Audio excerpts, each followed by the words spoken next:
ASEAN শীর্ষ সম্মেলন সামনে রেখে প্রস্তুত হচ্ছে রাশিয়ার তাতারিস্তান প্রজাতন্ত্রের ঐতিহাসিক শহর কাজান। আগামী 17 থেকে 19 জুন অনুষ্ঠিত হতে যাওয়া এই সম্মেলনে দক্ষিণ পূর্ব এশিয়ার 11টি দেশের প্রতিনিধি দল অংশ নেওয়ার কথা রয়েছে।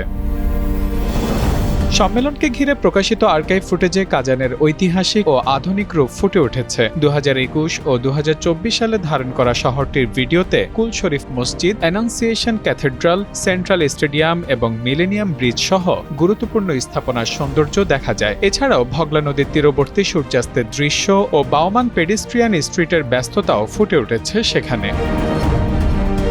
পরাশক্তি রাশিয়া এই জোটের সদস্য দেশ না হয়েও একটি গুরুত্বপূর্ণ সংলাপ অংশীদার বা ডায়ালগ পার্টনার। তারই অংশ হিসেবে এবারের সম্মেলনের আয়োজক মস্কো। দীর্ঘদিন ধরে জোটটির সদস্যপদ পাওয়ার জন্য কূটনৈতিক তৎপরতা চালিয়ে যাচ্ছে ঢাকা। অন্তর্বর্তী সরকারের প্রধান উপদেষ্টার দায়িত্বে থাকাকালে doctor Mohammad Yunus Malaysia, Thailand সহ কয়েকটি আসিয়ান দেশের নেতাদের সঙ্গে বৈঠক করে সমর্থন চেয়েছিলেন। তখন ইন্দোনেশিয়া, মালয়েশিয়া ও ব্রুনাই ইতিবাচক মনোভাব দেখিয়েছিল বলে কূটনৈতিক সূত্রে জানা গিয়েছিল। আসিয়ান বাংলাদেশের জন্য কেন এত গুরুত্বপূর্ণ?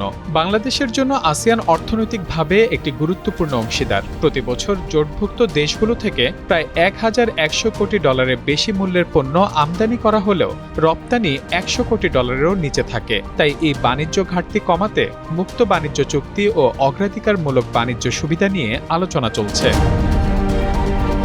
আঞ্চলিক সংযোগ ও লজিস্টিক্স খাতেও বাংলাদেশকে সম্ভাবনাময়ী অংশীদার হিসেবে দেখা হচ্ছে আসিয়ানে। দক্ষিণ ও দক্ষিণ পূর্ব এশিয়ার সংযোগস্থলে অবস্থানের কারণে মাতারবাড়ি গভীর সমুদ্র বন্দর এবং সংশ্লিষ্ট অবকাঠামো প্রকল্পগুলো বাংলাদেশকে আসিয়ানের সম্ভাব্য লজিস্টিক্স হাব হিসেবে তুলে ধরছে।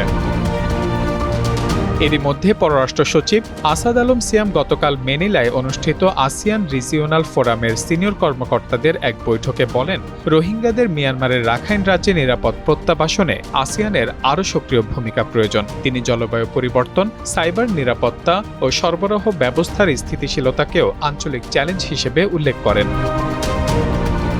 পররাষ্ট্র সচিব ফিলিপাইনের আন্ডার সেক্রেটারি এবং আসিয়ানের ডেপুটি সেক্রেটারি জেনারেলের সঙ্গে দ্বিপক্ষীয় বৈঠকও করেন। সেখানে বাংলাদেশকে আসিয়ানের সেক্টরাল ডায়ালগ পার্টনার করার বিষয়ে আলোচনা হয়েছে বলে কূটনৈতিক সূত্র জানিয়েছে। প্রশ্ন থেকেই যাচ্ছে, আসিয়ানের সঙ্গে ঘনিষ্ঠ সম্পর্ক গড়ে তুলতে ডক্টর মোহাম্মদ ইউনুসের সময় যে কূটনৈতিক উদ্যোগ নেওয়া হয়েছিল, আগামী দিনে সেই পথ কতটা অনুসরণ করবে তারেক রহমানের নেতৃত্বাধীন সরকার? কারণ অর্থনীতি, বাণিজ্য, আঞ্চলিক সংযোগ এবং রোহিঙ্গা সংকট সব ক্ষেত্রেই আসিয়ান বাংলাদেশের জন্য ক্রমেই গুরুত্বপূর্ণ হয়ে উঠছে। ফলে সদস্যপদ না হলেও অন্তত জোটটির সঙ্গে আরও ঘনিষ্ঠ অংশীদারিত্ব গড়ে তোলার কৌশল ভবিষ্যৎ সরকার কতটা গুরুত্ব দেবে সেটি এখন দেখার বিষয়। Mahmudul Hasan, Times today.